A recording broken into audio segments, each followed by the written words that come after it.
Hello दोस्तों, आपको stock market में इन्वेस्टमेंट्स नहीं करनी चाहिए। आप कहेंगे कैसी अपमानजनक बातें कर रहा लड़का ये। इसके जैसे लोगों की वजह से भारत के सिर्फ 3% लोग आज की तारीख में स्टॉक मार्केट में इन्वेस्टमेंट्स कर रहे हैं। देखिए, हम केवल कुछ लोगों को जानते हैं जिन्होंने स्टॉक मार्केट से बहुत ही ज्यादा पैसा कमाया है, जैसे कि राकेश झुनझुनवाला, वॉरेन बफेट। लेकिन क्या हम उन लोगों को भी जानते हैं जिन्होंने बहुत ज्यादा पैसा गंवाया है स्टॉक मार्केट में? अगर हम नहीं जानते तो एक बार पेरेंट्स से अपने जाके पूछना चाहिए कि क्या पापा आपकी जान पहचान में ऐसा कोई बंदा है जिसने स्टॉक मार्केट में बहुत ज्यादा पैसा गंवाया हो। वो आपको पूरी एक लिस्ट देंगे और कहेंगे कि ये वो सारे बंदे हैं जो स्टॉक मार्केट में गए, उसके बाद डायरेक्ट गांव जाना पड़ गया, सारा घर बार सब बिक गया, सब कारोबार ठप हो गया, सब पैसा बर्बाद हो गया। देखिए, लिस्ट बहुत लंबी है उन लोगों की जिन्होंने स्टॉक मार्केट में बहुत ही ज्यादा पैसा गंवाया है। जो लोग ये सोचकर स्टॉक मार्केट में आए थे कि बहुत ज्यादा पैसा कमाएंगे, उन सभी को स्टॉक मार्केट ने गांव की तरफ का रास्ता दिखाया, पीछे की तरफ उनको फेंका है। क्योंकि स्टॉक मार्केट पैसा कमाने का जरिया नहीं है। स्टॉक मार्केट बहुत ज्यादा पैसा कमाने का जरिया नहीं है। स्टॉक मार्केट अपने कमाए हुए पैसे को बढ़ाने का जरिया है, अपनी वेल्थ को ग्रो करने का जरिया है, अपने पैसे को ग्रो करने का जरिया है। अगर ऐसा लगता है कि बहुत ज्यादा पैसा कमा लूंगा स्टॉक मार्केट से, बहुत ही ज्यादा इन्वेस्टमेंट कर दे रहा हूं, बहुत पैसा एकदम ड्रेस्टिकली बहुत पैसा कमा लूंगा, गलत मेंटेलिटी, रॉन्ग पाथ, बिल्कुल गलत रास्ते पे निकल पड़े हैं। अगर ऐसा लगता है कि पैसा कमा लिया है, उसको सेविंग्स अकाउंट में डाल के जंग खिलाने से तो अच्छा है पैसे को इन्वेस्ट करें, तो वो थोड़ा ग्रो भी होगा, पैसे की ग्रोथ होगी, वेल्थ की ग्रोथ होगी।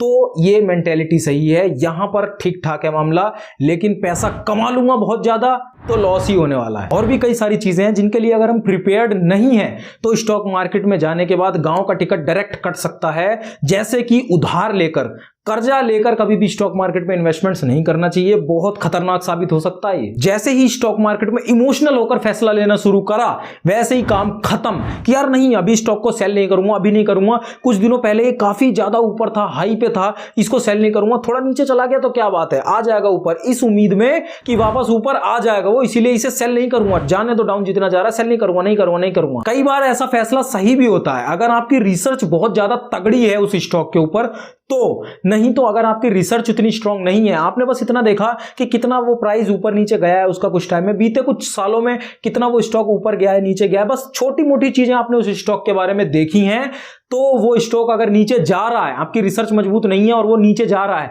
तो बहुत कम चांसेस हैं कि वो वापस ऊपर आने वाला है। क्योंकि चांसेस हैं कि वो एक ऐसा स्टॉक है जिसे बड़े बड़े जो स्टॉक मार्केटर्स होते हैं, जो बड़े बड़े बिग बुल्स होते हैं, उन्होंने स्पेकुलेशन करने के लिए बस उस स्टॉक का इस्तेमाल करा था। उन्होंने काफी ज्यादा पैसा एक बार में स्टॉक में उसमें डाल दिया, तो इससे की वजह से वो स्टॉक काफी ज्यादा ऊपर चला गया और अब उन्होंने अपना प्रॉफिट, उनका तो हो गया, उन्होंने अपना प्रॉफिट बुक करा और उस स्टॉक के अंदर से अपना सारा पैसा, अपना प्रॉफिट लेके बाहर निकाल लिया। तो अब वो स्टॉक नीचे चला जा रहा है और ज्यादा चांसेस हैं कि वो स्टॉक अब नीचे ही जाने वाला है। हमें कभी भी अपने स्टॉक को सेल नहीं करना चाहिए। ये एक आधा सच है, अधूरा सच है, क्योंकि जितना ज्यादा इंपॉर्टेंट है सही वक्त पे बाय करना किसी स्टॉक को, उतना ही ज्यादा इंपॉर्टेंट है सही वक्त पे उस स्टॉक को सेल करना अगर जरूरत आ पड़े तो अगर हमारी ज्यादा एक्सपर्टीज नहीं है, रिसर्च नहीं है, प्रॉपर नॉलेज नहीं है बेसिक बाइंग और सेलिंग दोनों के ही बारे में, तो यहां पर बहुत ज्यादा खतरनाक साबित हो सकती है स्टॉक मार्केट हमारे लिए। कई बार ऐसा होता है कि हमारे पास कुछ पैसे पड़े होते हैं जिनकी जरूरत हमें कुछ टाइम के बाद है, जैसे कि 1-2 महीने के बाद हमें कुछ खरीदना है, उसके लिए हम पैसे जमा कर रहे हैं, या फिर कुछ काम है उस चीज के लिए हमने पैसे वो बचा रखे हैं, लेकिन फिर दिमाग में आने लग जाता है कि यार 1-2 महीने बाद तक ये पड़े रहेंगे पैसे, जंग खाएंगे फालतू में, इससे अच्छा कुछ स्टॉक खरीद लेता हूं, कुछ तो पैसा बढ़ेगा ही। तो ऐसे में आप मुझे ये बताओ कि आपने भविष्य देखने की जो विद्या है वो कहां से प्राप्त कर ली? आपको कैसे पता कि जो स्टॉक आप खरीदने वाले हो वो 1-2 महीने बाद तक ऊपर ही ऊपर जाता रहेगा? क्रैश भी तो हो सकता है, नीचे भी तो आ सकता है। हो सकता है आपको हंसी आ रही हो, लेकिन कुछ लोग इसी तरीके के ख्यालों में जीते हैं कि यार दीपावली पे खरीदारी करनी है, तब तक पैसा क्या जंग खाएगा, स्टॉक वगैरह ही खरीद लेता हूं, कुछ तो बढ़ेगा यार। ऐसा कभी भी नहीं करना चाहिए। आपने कोई भी चीज खरीदने के लिए पैसा बचा रखा है, आप पैसा सेव कर रहे हैं कुछ और खरीदने के लिए, किसी और काम के लिए, आपके बैंक अकाउंट में वो पैसा पड़ा है, तो उसे स्टॉक मार्केट में कभी भी इन्वेस्ट नहीं करना चाहिए। खतरनाक साबित हो सकता है, लॉस भी हो सकता है और दुख भी होगा। फिर जो पैसा हमने स्टॉक मार्केट में अलग से बिल्कुल निकाल के रख रखा है कि हाँ ये पैसा स्टॉक में ही इन्वेस्ट करना है, सिर्फ उसी पैसे को हमें स्टॉक मार्केट में इन्वेस्ट करना चाहिए, बाकी सेविंग्स के हुए पैसे को स्टॉक मार्केट में इन्वेस्ट करना खतरनाक साबित हो सकता है। और सबसे इंपॉर्टेंट चीज, अगर बेसिक्स हमारे क्लियर नहीं है स्टॉक मार्केट के बारे में, हमें प्रॉपर नॉलेज नहीं है स्टॉक मार्केट के बारे में कि किस तरह से कैसे काम करती हैं चीजें, तो भी यहां पर खतरा है, दिक्कतों का सामना करना पड़ सकता है। फाइनेंशियल एजुकेशन बहुत ही ज्यादा नेसेसरी है।